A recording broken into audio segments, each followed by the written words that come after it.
یہ جو باپ ہوتا ہے نا، اس کا بھی بڑا عجیب معاملہ ہے۔ باوجود لاکھ محبت کرنے کے وہ اپنی اولاد سے محبت جتا نہیں پاتا۔ اولاد جب جوان ہوتی ہے تو اولاد کو لگتا ہے کہ اس کا باپ بہت سخت مزاج ہے۔ بچپن سے ہر رشتہ، ہر ناتا یہ چاہتا ہے کہ اولاد پر باپ سختی کے ساتھ پیش آئے۔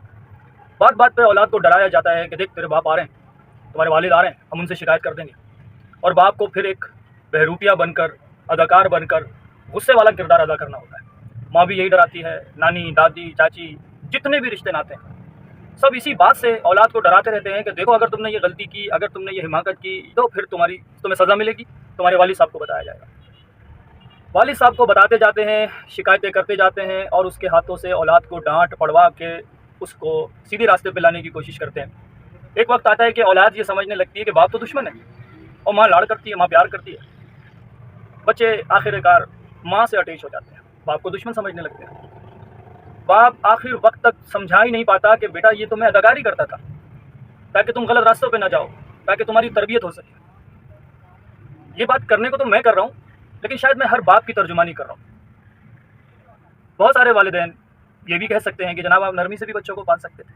آج کل ہم دیکھتے ہیں کچھ لوگ نرمی سے بچوں کو پال رہے ہیں، کوشش کر رہے ہیں پرورش کرنے کی، تربیت کرنے کی۔ آج کی دنیا تو ایسی ہے کہ آج کی دنیا میں اپنی اولاد کی تربیت کرنا جو ہے شیر جیسی بات ہے، یعنی شیر کے منہ سے نوالا نکالنے جیسی بات ہے کہ آپ اپنی اولاد کی تربیت کرنے میں کامیاب ہو جائیں۔ گھر بیٹھے ہی ایسے ایسے حالات یہ ٹچ موبائل کی صورت میں، آزادانہ انٹرنیٹ کی صورت میں گھر کے اندر ہی موجود ہے جناب۔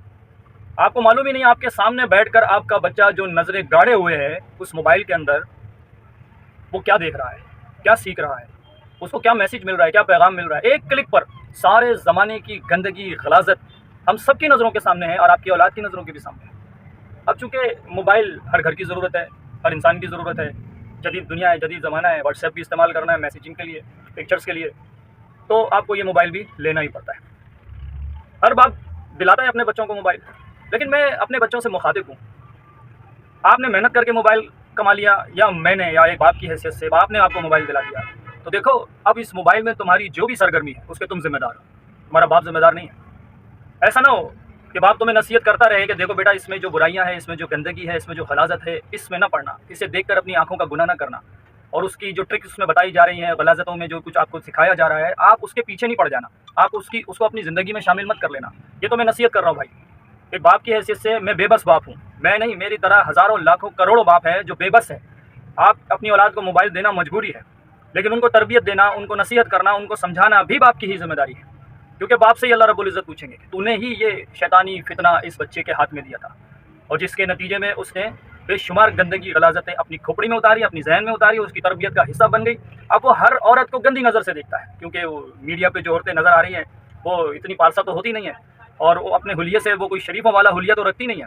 وہ جسم کو جس طرح نمائش کر رہی ہوتی ہیں، جس طرح تنگ کپڑے پہن کر وہ نمائش کر رہی ہوتی ہیں، اب یہ بچہ دیکھ تو وہ ٹی وی میں رہا ہے، اب ایسی عورت وہ اپنے گھر میں بھی تلاش کرے گا، اپنے محلے میں بھی تلاش کرے گا، اپنے آس پاس تلاش کرے گا، اسکول میں تلاش کرے گا، کالج میں تلاش کرے گا، جس کمپنی میں کام کرتا ہے وہاں ایسی لڑکیاں تلاش کرے گا۔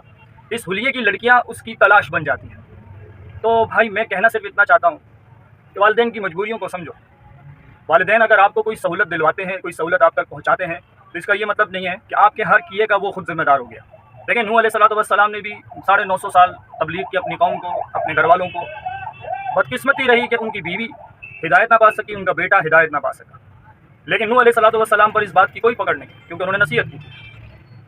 تو میری بھی نصیحت ہے اپنی اولاد کو، اپنے بچوں کو، اپنے گھر والوں کو، جو نماز کی پابندیاں نہیں کر رہے وہ خود ذمہ دار ہیں، جو جھوٹ چگلی غیبت سے باز نہیں آ رہے وہ خود ذمہ دار ہیں۔ یہ نصیحت پہنچا دینا میرا فرض تھا۔ میں ہر والد کی طرف سے یہ وصیت آج بیٹھ کر یہاں بنا رہا ہوں، پیغام کی صورت میں بنا رہا ہوں۔ اللہ کرے کہ یہ بات دل میں اتر جائے، اولاد کی سمجھ میں آ جائے، کیونکہ آج اولاد بن کر جو کچھ کر رہی ہے، کل باپ بن کر وہ اپنی اولاد سے بھی وہی توقع رکھے۔